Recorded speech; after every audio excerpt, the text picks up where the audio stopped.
शांतिवन के आदरणीय दीपक जी नागरगोजे अपने शांतिवन के बारे में अभी बता रहे हैं, तो मैं उनको विनंती करता हूं कि आपका शांतिवन कैसा चालू किया उसके बारे में बताएं। 12वीत असताना श्रद्धेय बाबा आमटे यांच्या आनंदवनात जाण्याचं भाग्य मला मिळालं आणि तिथे गेल्याच्या नंतर एक बाबांनी उभं केलेलं ते जे जग आहे आनंदवनाचं, की अगदी मोडलेल्या माणसांनी, डोळे झडलेल्या माणसांनी, हातच नसत्या भक्ताची बोटं झडलेल्या माणसांनी, अपंग माणसांनी एक एवढं मोठं विश्व उभं केलं. आणि ते विश्व उभं केल्याच्या नंतर बाबांनी तिथे सगळ्या तरुणांना बोलावून एक श्रमसंस्काराचे धडे त्यांनी सोमनाथच्या त्या मातीत दिले. आणि मग एक आवाहन त्यांनी केलं होतं की पर्यटक म्हणून या आणि परिवर्तक म्हणून जा. पर्यटक म्हणून याच्यासाठी या की आनंदवनात आल्याच्या नंतर तुम्हाला दिसेल की समाजातले काय प्रश्न आहेत, ती दृष्टी तुम्हाला मिळेल. आणि मग तुमच्या भागामध्ये जा, तिथले प्रश्न शोधा आणि त्यावर उत्तर शोधण्याचं काम करा.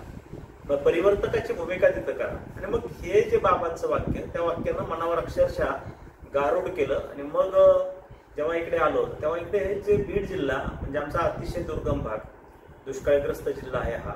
आणि मग हे तर प्रश्नाचं भांडार आहे सगळं. मग इथे ऊसतोड कामगारांची संख्या खूप आहे की 80% पॉप्युलेशन त्यावेळी ऊसतोडणीसाठी पश्चिम महाराष्ट्र, कर्नाटक, गुजरात त्या राज्यामध्ये जायचं. आणि मग ते सगळं बघितल्याच्या नंतर वरवर ऊसतोड कामगार एक जरी विषय दिसत असला तर ह्या ऊसतोड कामगारांचा जो प्रश्न आहे तो अनेक प्रश्नांना जन्म देतो. त्याच्यामध्ये अल्पवयीन लग्न आहेत, म्हणजे बालविवाह सारखी प्रकरणं त्याच्यात होतात, कुपोषण आहे, लैंगिक शोषणाची प्रकरणं आहेत, रक्तरंजित वाद होतात, शोषण आहे, महिलांचं लैंगिक शोषण आहे, आर्थिक शोषण आहे, असे अनेक प्रकार. आणि मग ह्या सगळ्या प्रकारातून सगळ्यात जास्त शिकार जर ह्या परिस्थितीची कोणी होत असेल तर ती मुलं होतात. मग मुलांची शिक्षण तोड थांबते, शिक्षण तोड होते.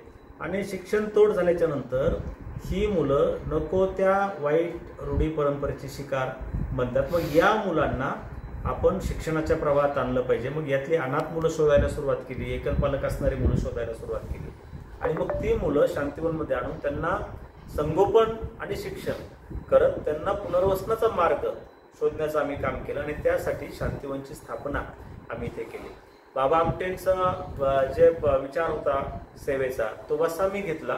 त्याच्यामुळे आणि तो वसा घेतल्याच्या नंतर आम्ही जेव्हा बाबांचं साहित्य वाचत असताना मला रवींद्रनाथ टागोर हे समजले. आणि टागोरांचं शांतिनिकेतन पाहण्याची एक मनात इच्छा वाटू लागली जास्त.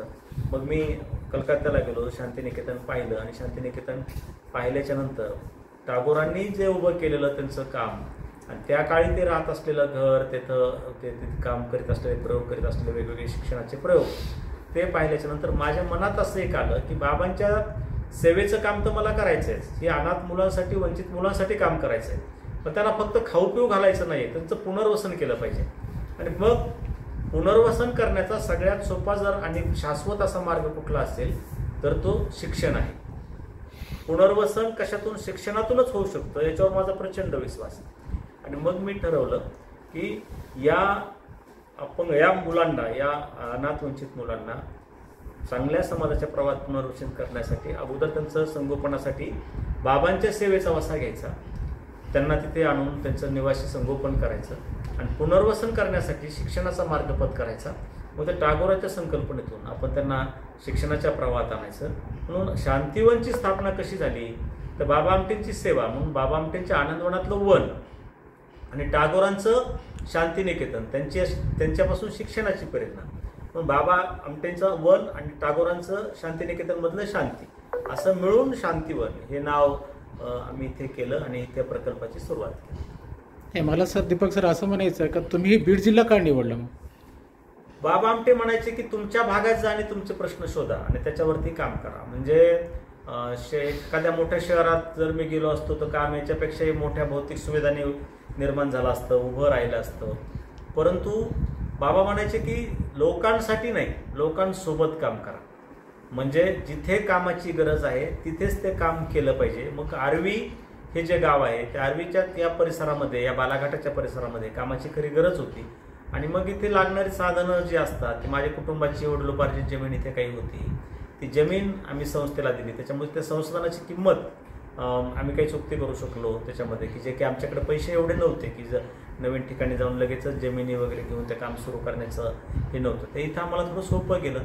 स्वतःचं गाव होतं सपोर्ट मिळाला, पाणी जमीन याचे प्रश्न सुटले, त्याच्यामुळे ते सोपं गेलं आणि प्रश्न इथेच होते, त्याच्यामुळे इथेच त्या लोकांसोबतच काम करण्याचं एक हे पण मिळालं इथे. दीपक सर, तुमचे आम्ही आमच्या मंडळातर्फे खूप खूप आभार मानतो आणि तुमची सेवा, तुमचा जो आदर्श घेऊन आम्ही आमच्या जसं तुम्ही आनंदवनला जाऊन जो संकल्प केला तो संकल्पनेचा आम्ही प्रयत्न करूया.